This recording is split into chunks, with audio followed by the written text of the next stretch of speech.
বিয়ের দিন আমায়ও বলল ও অহনাকে বিয়ে করতে চায় না। তারপর ও কিছু একটা বলতে চেয়েছিল আমায়। এখন এখানে এভাবে একা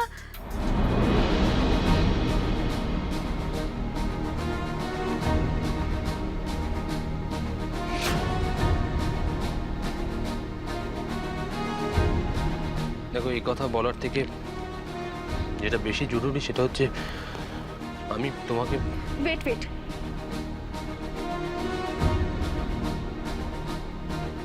অন্তত একটা কিছু তোমার কাছে থাকুক।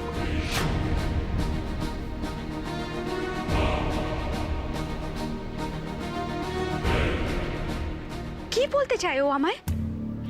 ও অহনাকে বিয়ে করতে চায় না মানে কি ও আমায়?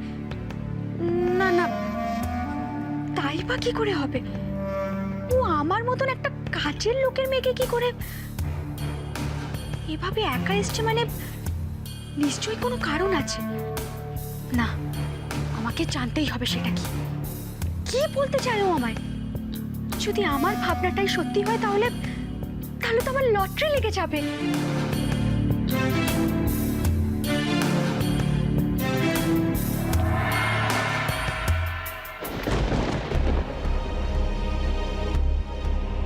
ওদিকে কোথায় যাচ্ছিস? কই, কোথাও না তো। ও, বুঝতে পেরেছি। আর তর্স হয়েছে না তাই তো? কিন্তু ওইটুকু সময় তো দিতেই হবে। নে চল আমার সঙ্গে। কি করছিস? ছাড়। কোথায় যাবো আমি? আরে বাইরে সবাই অপেক্ষা করছে। আজকে দেখুক সকলে আমার বন্নিকে কত সুন্দর লাগছে।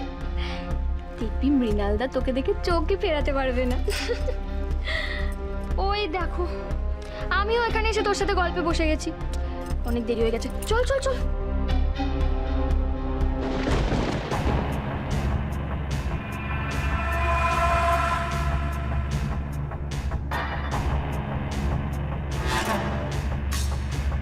আমি তো ঠিকই দেখেছিলাম। তাহলে কোথায় গেল অর্জুন? কি রে? চল চল চল চল। আচ্ছা, আপনারা কিন্তু সবটা নিজের মতো করে বুঝে শুনে একটু আসি। এসো এসো, আমি তো তোমাদের অপেক্ষায় করছিলাম। অহনা, দেখ দেখ কারা এসছে। আমি তো দেরি দেখে ভাবলাম ফোন করি, কোথায় কি অবস্থায় আছো একটু। না না, রাস্তায় একটু গোলমাল হয়ে গেছিল, তেমন কিছু না।